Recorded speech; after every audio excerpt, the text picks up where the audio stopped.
All right, so welcome back. So I did stop the recording and then restart it by accident. I had about 20 minutes of content before, so that content is probably lost. No big deal though, because it was just me talking about my plan to take the test. In Coronavirus World B, I'm going to need to do extra things that I wouldn't have had to do in World A.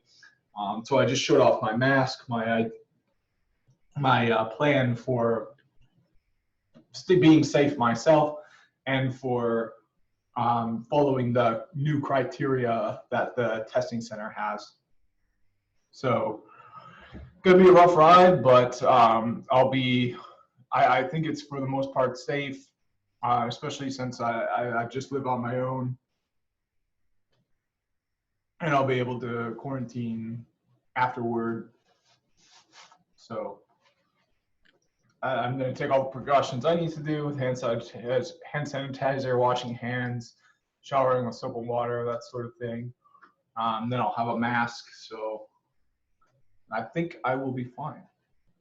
Okay, but where I was left off before I did the Control W thing, because I'm used to doing that when I'm on a Linux terminal, so I did that on a Linux terminal in Chrome.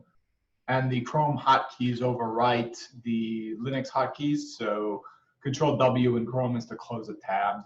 So I closed out the tab I was in. What I was trying to do was set up a cron job so that I didn't have this issue that keeps popping up where I can't go to the command line interface because it's just frozen. But it's usually not too terrible to just reinstall it. I guess I do lose my packages that I installed on the Ubuntu Docker Desk, but I would have had to install new ones anyway. I don't think Python was installed on there, so. All right, I think it's going to be totally fine. We just needed to boot up again before we can. Yep, so this is up now, so let's get those installations going. So apt-get update. Okay, and then we'll watch router 1 boot up.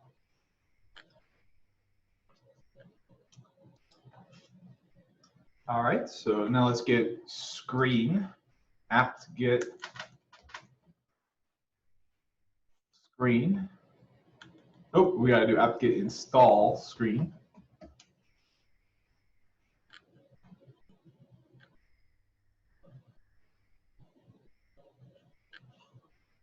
Perfect. Oh, no, there was some sort of issue.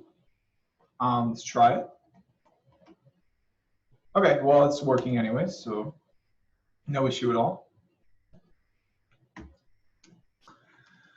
All right, so now let's do apt-get Python, Python 3.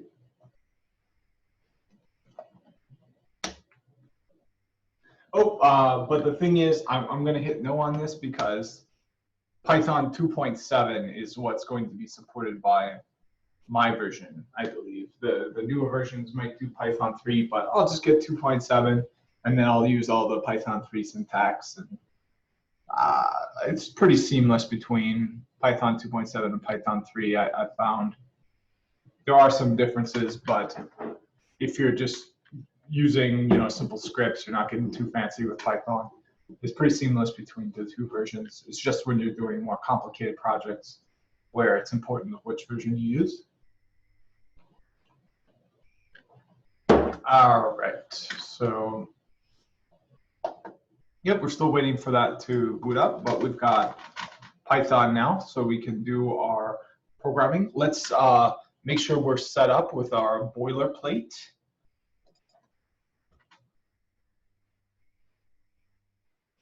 This is going to be the third video in this series.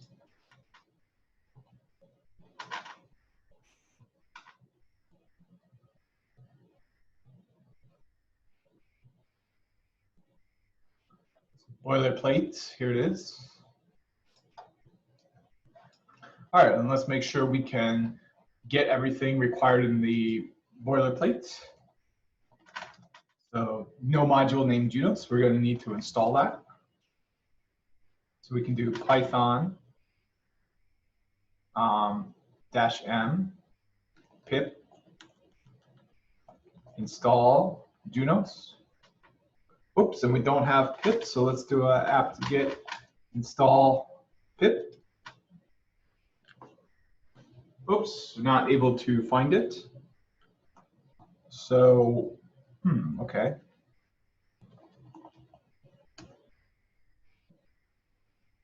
Okay, so we got to get pip somehow.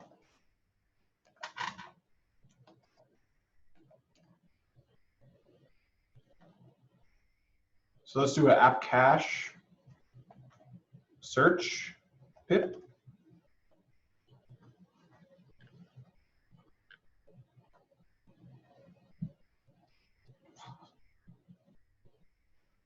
Here we go. Python pip is what it's called.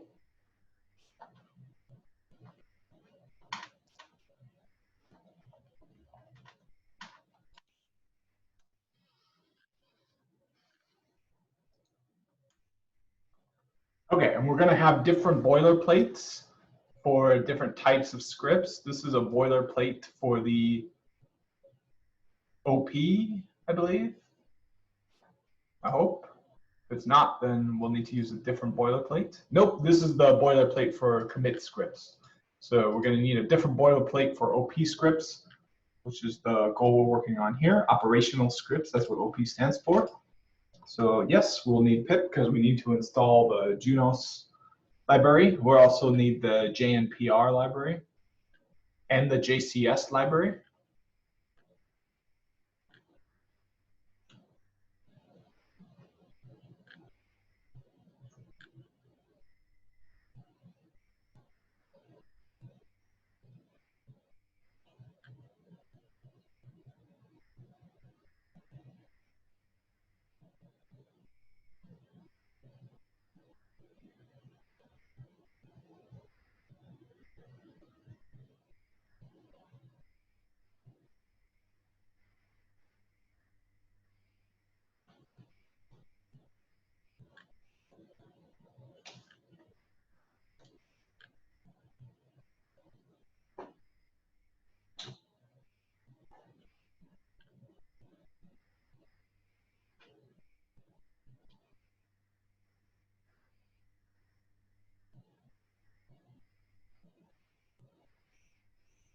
All right, so this is a pretty big library. I forget what it is. I think it's pip.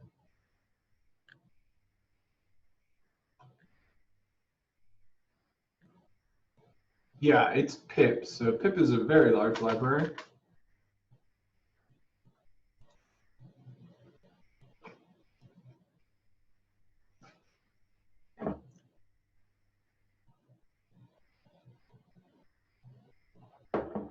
All right, so now we're good to go though. So let's do a Python -m pip install Junos.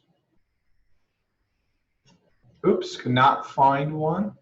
So let's upgrade it. Python -pip install upgrade pip.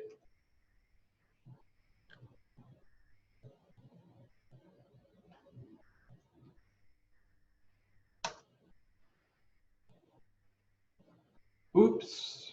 So they're not even letting me use Python 2 anymore. Oops, actually, no, they're allowing me to still use it. It's just there's no Junos for Python 2. So there was a documentation that said what version is supported by what OS.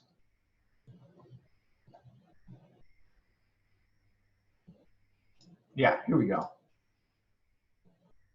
Requirements, perfect. So yeah, oops, never mind. So where is it?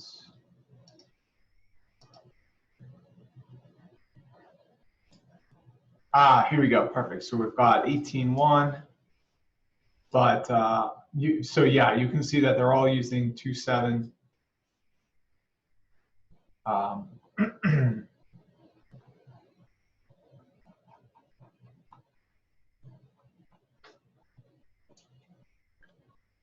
Yeah, so unfortunately, it looks like I won't be able to just play around with the Junos library.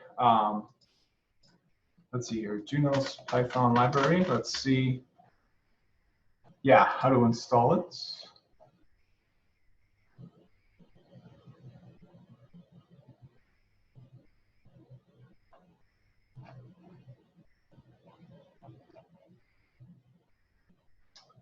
Okay, here we go. So Pi.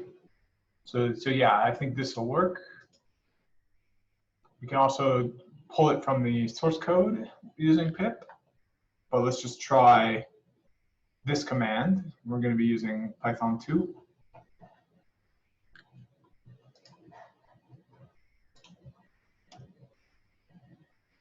Perfect. So now we've got it.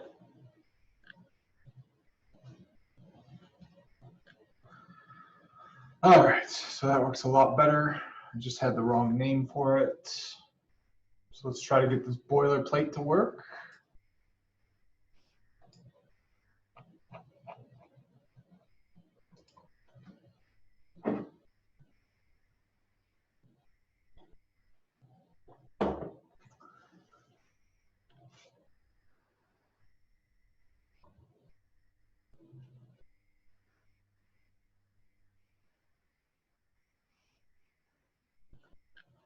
Okay, I think there were extra imports required for different kinds of boilerplates. Let's look that up. So here's the OP boilerplate. That's what I've got open right now. So here's the commit, and here's the event scripts boilerplate. So the commit scripts, oh, that's going to use all the same ones. What about this one? The same ones, just requires more within that namespace to be called in. All right, so let's do a, oh yeah, so let's go into the terminal and see if we can do import Junos to get this boilerplate working. Nope, so still no module named Junos. So there's obviously something else that needs to happen with this boilerplate.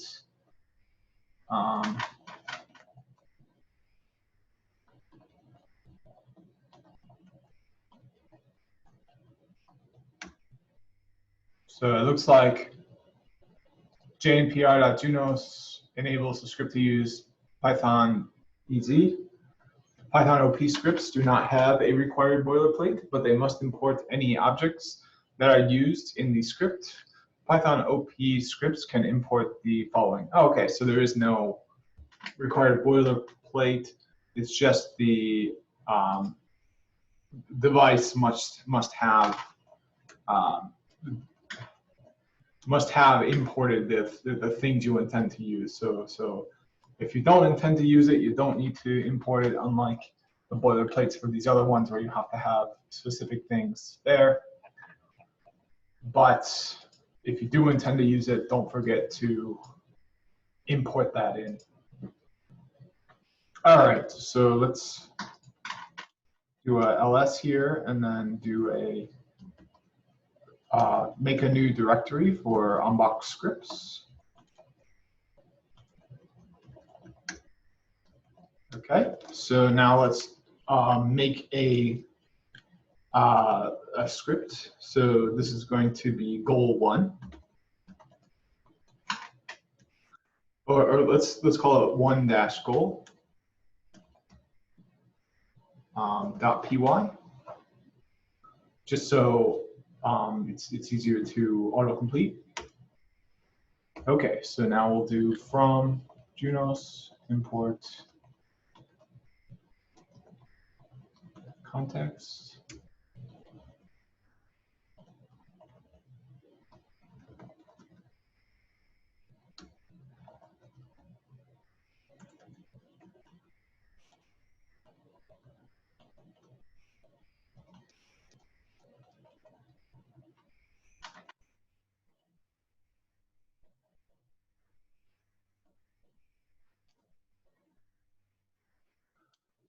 Oops. Okay, so now it's all, oops, go into edit mode. Okay, well. Okay, so hopefully this works now. Oops, I still got those extra characters in there.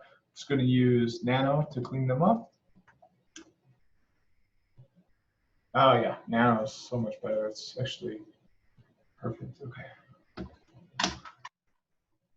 Okay, so there's our boilerplate. It's not technically a boilerplate because it's not required, but if we, assuming that we're doing all the things that this allows us to do, it will be required. The only difference is in these other kinds of scripts, it's not dependent on what you are doing. It's just required no matter what you're doing. Okay, so there is a way to, if I go to the shell, which it will put me into because I'm logging in with root,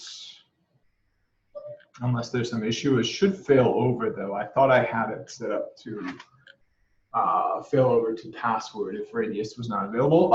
So yep, that's why there was that long pause there, because I've got radius set up, which is a remote authentication. So it reached out to that remote server, but that server was down. But I have it set up to fail over to local password authentication. So that's why it took so long, but then it eventually did succeed. So if I do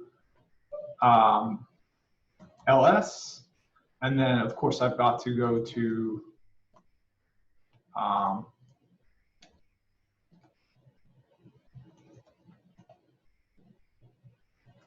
let's do a ls here and then find dash name scripts.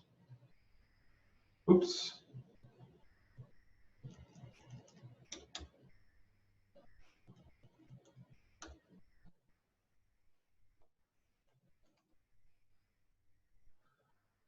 Okay, so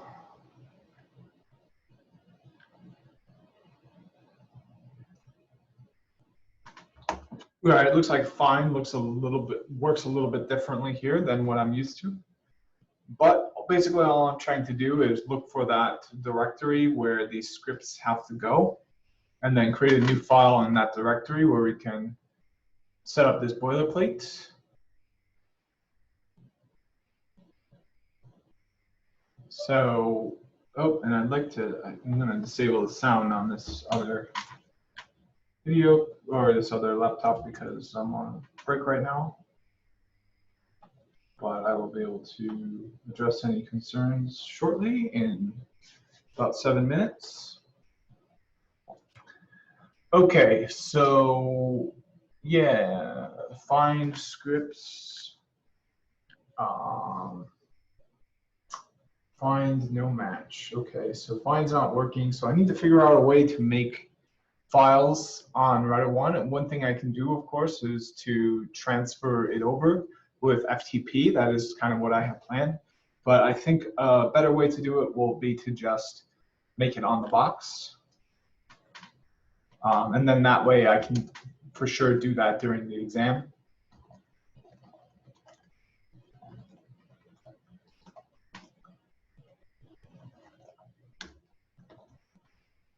Okay, so here's the OP scripts. So we're going to set file. So let's do test. And hopefully it will expose that. Oops. Oh, so I thought it was going to fail out because there was no file there.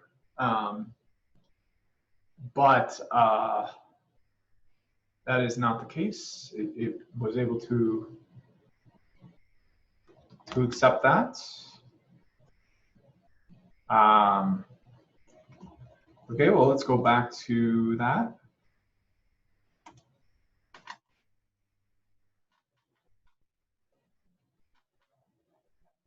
Okay, so I think I'm going to make it easier on myself and kind of skip that goal and try to just do a example that they have either here or in the day 1 guide.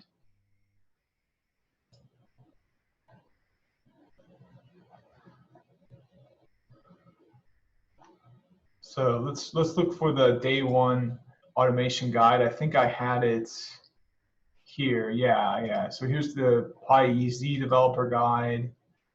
I thought I also had the day one guide.